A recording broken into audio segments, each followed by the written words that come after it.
High friends, welcome to Sam's kitchen.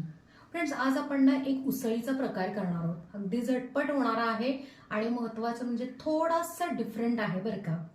तर आज आपण फ्रेश मटारपासून बेळगावी पद्धतीची दुधातली मटारची उसळ ही रेसिपी आज आपण करत आहोत.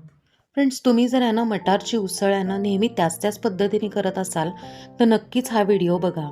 एकदम आगळी वेगळी आणि वेगळ्या चवीची अशी आपण मटारची दुधातली उसळ करणार आहोत, ते पण बेळगावी स्टाईल.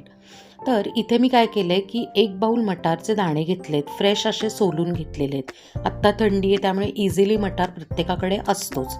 त्यानंतर मिक्सरमध्ये आहे ना लसूण मिरचीची पेस्ट बारीक केलेली आहे.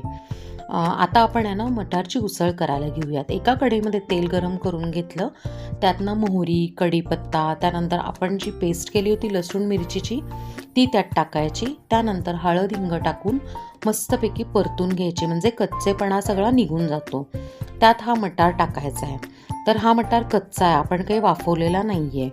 सो इथे आपण आहे ना या तेलावर किंवा या फोडणीवर मटार परतून घ्यायचा.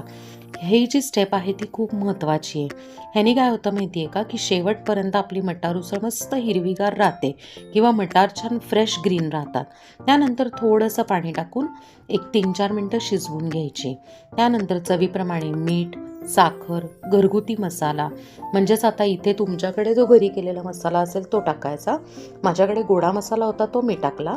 त्यानंतर जेवढा मटार आहे तेवढं दूध टाकायचं, म्हणजे 1 बाऊल मटार असेल तर 1 बाऊल दूध टाकलं आहे. त्यानंतर इथे ओल्या नारळाचा चव टाकायचा आहे, तो मी पाववाटी टाकलेला आहे.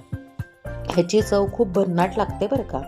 सो नक्की हा इन्ग्रेडियंट टाका. त्यानंतर पाणी ॲडजस्ट करायचं, बारीक चिरलेली कोथिंबीर टाकायची आणि लो फ्लेमवर ही मटारची उसळ जी आहे ती मस्त उकळून घ्यायची. त्यानंतर मटार शिजलेत का एकदा चेक करायचं. येस, मटार शिजलेत आणि आपली उसळ तयार आहे. नक्की करून बघा. ह्याच्या व्यतिरिक्त मटारचे रेसिपीज आपल्या चॅनलवर चेक करा. थँक्यू.